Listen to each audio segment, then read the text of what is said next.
ভাল লাগিছে। পোনপ্ৰথমে মই ব্যক্তিগতভাৱে উদযাপন সমিতিৰ বিষয়ববীয়া সকলোলৈকে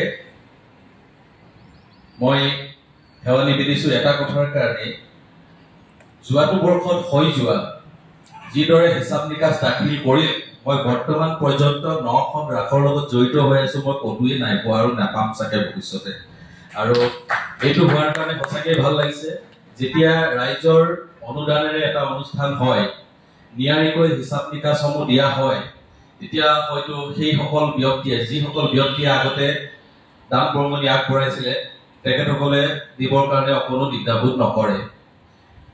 মই সেইবাবে তেখেতসকলৰ ওচৰত মোৰ দুৱাই সেৱা জনাইছো। খুব ভাল লাগিছে। দ্বিতীয় কথা হ'ল, ৰাস এখন উদযাপন কৰিবলৈ যাওঁতে মই যোৱাটো বৰ্ষত মন কৰিছো যথেষ্ট পইচাৰ প্ৰয়োজন হ'ল। মই ভাবো সেই যিখিনি ব্যয় হৈছিলে সেই ব্যয়টো কমাই পেলাই বাজেট এখন বনাব পৰা যায় নেকি, প্ৰথম কথা। কাৰণ 6 লাখ টকাই যে লাগিব, 6.5 লাখ টকাই যে লাগিব কেতিয়াও নহয়। আজি নৰেন্দ্ৰ বৰুৱাৰ মোৰ কাষত আছে, তেখেতেও বিভিন্ন ৰাসৰ লগত জড়িত, ময়ো আছো। আমি ভাবো সিমান পইচাৰ প্ৰয়োজন নহয়। আমি যদি এখন বাজেট বনাই হয় নৰেন্দ্ৰই যদি বনাও, মই ভাবিছো নৰেন্দ্ৰৰ লগত লগ হৈ যদি আমি এখন বাজেট বনাও হয়তো নালাগিব চাগে। বিশেষকৈ বাহিৰৰ পৰা যিসকল আমি কলা কৌশলীক নিমন্ত্ৰণ কৰি আনো, তেখেতসকলক যথেষ্ট অৰিহণা আমাৰ দিব লগা হয়। গতিকে এনেকুৱাও শিল্পী আছে, আপোনাৰ লোকসংগীতৰ হওক বা অনাতাঁৰ দূৰদৰ্শনৰ হওক প্ৰতিষ্ঠিত শিল্পী আছে, তেওঁলোক বাদ পৰি যায়, কিন্তু নৱপ্ৰজন্মৰ শিল্পীক আমি দি পেলাই লোকসংগীতটো আগুৱাই লৈ যাওঁ। আমি আচলতে ৰাস এখন বা ধৰ্মীয় অনুষ্ঠান এটা কিয় আয়োজন কৰো আৰু কিয় পাতো? প্ৰথম কথা হ'ল, ৰাস বুলি কোৱাৰ লগে লগে মোৰ মনলৈ অহা কথা কেইটামান মই কওঁ। ৰাস বুলি কোৱাৰ লগে লগে আমি আচলতে কি জানো, কি বুজো? ৰাসনো কিয় পাতিব লাগে? নেপাতিলেও হয়, ৰাসৰ সলনি বেলেগ এটা পাতি দিলেও হয়, কেইবাখন ভাওনা পাতি দিলেও হয়, 4খন বা 5খন ভাওনা পাতি দিলে হয়, খৰচটো একেটাই হৈ যায়, বিভিন্ন ঠাইৰ মানুহৰ সমাগম হ'ব। কিন্তু ৰাস আচলতে এনেকুৱা এটা বস্তু, 9টা ৰসৰ সমাহাৰ হয় ৰাসতে। কিন্তু গুৰুজনাৰ সৃষ্টিৰাজিত ক'তোৱেই তেনেকুৱা ৰসৰ সমাহাৰ চাগে নঘটে। বিশেষকৈ শৃংগাৰ ৰাসৰ যি প্ৰয়োভৰ হয়, সেই ৰাস চাবৰ কাৰণে মানুহে ৰৈ থাকে। গতিকে এনেকুৱা এটা অনুষ্ঠানত যেতিয়া আধ্যাত্মিকতা থাকিব মানুহৰ, তেখেতসকলে নিজেই দান বৰঙণি আগবঢ়াব। আৰু এটা অনুষ্ঠান কৰিবলৈ দান বৰঙণিৰ দ্বাৰাহে এটা ৰাজহুৱা অনুষ্ঠান আগবাঢ়িব পাৰে, কোনো ব্যক্তিগতভাৱে নহয়। যোৱাটো বৰ্ষত উদযাপন সমিতিখনে যথেষ্ট কষ্ট পাইছে, আমি দেখিবলৈ পাইছো।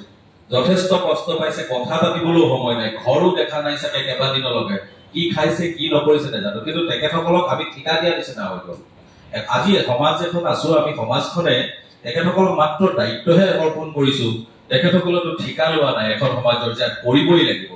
গতিকে তেখেতসকলক আমি সহায় সহযোগ কৰি পেলাই অনুষ্ঠানটো আগবঢ়াবৰ কাৰণে প্ৰত্যেকজন মানুহে, ইয়াত যিসকল আছো প্ৰত্যেকজন মানুহেই দায়িত্ব ল'ব লাগিব আচলতে। তেতিয়াহে এটা অনুষ্ঠান সৰ্বাংগ সুন্দৰ হ'ব। আৰু সেইখিনিৰ কাৰণে ইয়াত বৰ বিশেষ মানুহ নালাগে এটা অনুষ্ঠান কৰিবৰ কাৰণে। আজি নামঘৰত যিসকল আছে তেখেতসকলে যদি মন লয়, আমি প্ৰত্যেকজনে এজন এজন ব্যক্তিয়ে 5জনকে ব্যক্তি আমি অৰ্থ সংগ্ৰহৰ কাৰণে ভাল ব্যক্তি আমি দিম। যদি প্ৰতিশ্ৰুতি দিয়ে, তেতিয়াহ'লে এজন ব্যক্তিৰতো 5জন মানুহ নিশ্চয় থাকিব জীৱনটোত, ভাল মানুহ। আমি 5 ঘৰ মানুহলৈতো যাব পাৰিম। মই যদি 5 ঘৰলৈ যাওঁ, তেখেতে যদি প্ৰত্যেকে 5 ঘৰলৈ যাওঁ, মই ভাবো দায়িত্ব প্ৰত্যেকেই লোৱা হ'ব আৰু অৰ্থ সংগ্ৰহত সহায় হ'ব। আৰু বিশেষকৈ লাইট হওক, শব্দযন্ত্ৰ হওক বা মঞ্চই হওক বা সংগীত ব্যৱস্থাপনাৰ যিখিনি লাগে সেইখিনি হওক, সেইখিনি যদি হাত ধৰি পেলাই শিল্পী ল'ব পৰা হয়, তেতিয়াহ'লে মই ভাবো যথেষ্ট পইচা কমি যাব। একেবাৰে নাইকৈ মই ক'ব পাৰো 2.5 লাখ টকা বাজেট কমি যাব বুলি মই আপোনালোকক একদম ন দি ক'ব পাৰো। আৰু সেইটো মই দেখুৱাই দিম কেনেকে কমিব পাৰে। আৰু নকমিলে তাৰ দায়িত্ব মই ল'ম, একদম মণিকূটৰ সন্মুখত মই আপোনালোকক কথা দিছো, কৈছো। গতিকে আপোনালোকে এইটো নিৰ্ভয় মনে থাকক। আৰু দ্বিতীয়তে, মই পইচা হিচাপে আপোনালোকক মই যোৱাটো বৰ্ষতো মই ঘোষণা কৰি দিলো, 2000 টকা এটা দি থলো। মই 5000 টকা দিম বুলি কৈছিলো, কাৰণ এইকাৰণেই মই দিব নোৱাৰিলো। আপোনালোকক কৈছো, মই লাইটৰ কাৰণে খৰচ কৰোঁতে বেলেগৰ কাৰণে খৰচ কৰোঁতে মই ঘোঁৰা পকাই তেল আনক পঠিয়াই মেলি মই যথেষ্ট খৰচ হৈছিল সেইখিনি মই দেখুৱাব নোৱাৰো আপোনালোকক কিন্তু 2000 টকা এটা মই তেনেকে খৰচো কৰিলো আৰু এতিয়া এই বছৰ মই আপোনালোকক পইচা হিচাপে বুলি নকওঁ যিমানখিনি পাৰো পইচাতকে বহুত অতিৰিক্ত হ'ব মই কথা দিছো যিটো বাজেট আপোনালোকে কৰে তাতকে মই নাইকেও আপোনাৰ 30-40 হাজাৰ টকা কমত মই কৰিব পৰা ব্যৱস্থাটো মই কৰিম আৰু মই অৰ্থ সংগ্ৰহৰ কাৰণে নিজেও মই যাম আৰু যিখন কমিটি দিয়ে সেই কমিটিখনৰ লগত মোকো যাতে সন্নিবিষ্ট কৰি দিয়ে আৰু মই বিশেষকৈ সেই দায়িত্বটো মই লৈছো আৰু বিশেষ মই নকওঁ খুব সুকলমে ৰাসখন হওক মই আশা কৰো নৱেম্বৰৰ 14-15 ৰাস পূৰ্ণিমা কিন্তু ৰাস পূৰ্ণিমাতে যদি ৰাসখন কৰিবলৈ লোৱা হয় কিবা অসুবিধা আছে নেকি এইটো চাব পৰীক্ষা চৰীক্ষাৰ কথাও আছে আৰু বিশেষকৈ সেইখিনি সেই দিনকেইটাত যদি কৰা হয় তেতিয়াহ'লে কিছু অৰ্থৰ পৰিমাণটো বাঢ়ি যায় খৰচৰ পৰিমাণ কাৰণ প্ৰত্যেকেই ব্যস্ত থাকে সেইখিনি সময়ত ৰাসৰ কাৰণে দুটা এটা দিন ইফাল হ'লেও পইচা খৰচটো কমি যায় মই বিশেষ নকওঁ মই ইয়াকে কৈ পেলাই মই পিছৰ পদক্ষেপবোৰ তাতে দেখাব পাৰে এইখিনি দাবী ধৰিবলৈকে আমাৰ যথেষ্ট প্ৰয়োজন হয় আমাৰ বিশেষকৈ আৰ্থিক অৱস্থাটো আমাৰ আৰ্থিক অৱস্থাটো টনকীয়া কৰিবলৈ হ'লে আমাৰ নাহৰকটীয়াবাসী ৰাইজে এই ক্ষেত্ৰত বিশেষ ধৰণে কিছুমান বৰঙণি দাবী ধৰিব লাগিব যাতে ৰাজেন্দ্ৰ বিভাগো আমাৰ জনাই দিলে যে আমাৰ বিশেষকৈ আৰ্থিকটো বহুত প্ৰয়োজন এই দিশত আমি যদি আগবাঢ়িবলৈ হয় আগতে বিগত বৰ্ষত যদি আমি ভাবোঁ যে ৰাসখন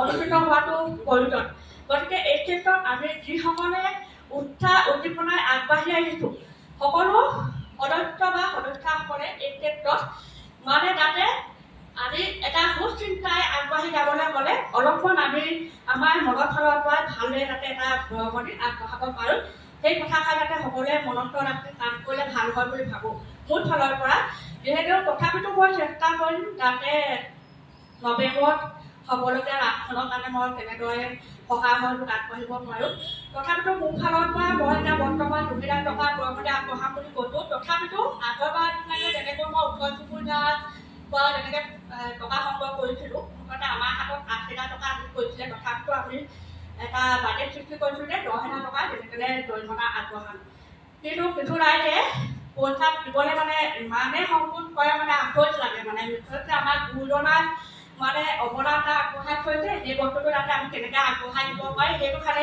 তেওঁলোকে চিন্তা নকৰে তাত তেওঁলোকে মানে ভাওনা হওক ৰাস হওক এই ক্ষেত্ৰত মানে পইচা দিবলৈ মানে 10 টকা এটা পইচা নোলায় মানে সেই ক্ষেত্ৰত আমাৰ ইমানেই দুখ লাগে কিন্তু তেওঁলোকে যদি পাইটি বুলি কওক বা আমাৰ সংস্কৃতিৰ ভিতৰত নকৰে দুৰ্গা পূজা তাত কিন্তু তেওঁলোকে ৰহ 500 পইচা খৰচ কৰিব লাগে কিন্তু হ'বলৈ বেয়া লাগে আমি নিজে ওচৰতে থাকি আমি দেখি আহিছোঁ তেওঁলোকে 500,000 টকা বৰঙণি দিবলৈও বেয়া নাপায় কিন্তু আমাৰ গুৰুজনাৰ যিটো সৃষ্টি আদৰ্শ দেখাই গৈছে তাত তেওঁলোকৰ কাৰণে 10 টকা পইচা লাগে পইচা মানে দিবলৈ সংকোচ কৰে ইমানে আচৰিত লাগে 50 টকা দিয়ে চিন্তা কৰকচোন তথাপিতো আমি তেওঁলোকক বুজাই পৰাই মুখতে কেনে কাটি আনিছোঁ 100 টকাকৈ সেই বিনিময়ত আমি 8,000 টকা ৰাজেন্দ্ৰক মানে দিছোঁ এতিয়া তথাপিতো চেষ্টা কৰিম কোনফালৰ পৰা কেনেদৰে আমি মানে পাৰোঁ আৰু তথাপিতো 10,000 টকা বুলি মনস্থ কৰিছোঁ যে কোনফালৰ পৰা যদি মই পাৰোঁ তেন্তে মই ভাবিছোঁ 5,000 মান দিব পাৰিম এতিয়া বৰ্তমান মানে মই 2,000 টকা বুলি মনত ভাবিছোঁ এইখিনিকে কৈ মই বক্তব্য সামৰিছোঁ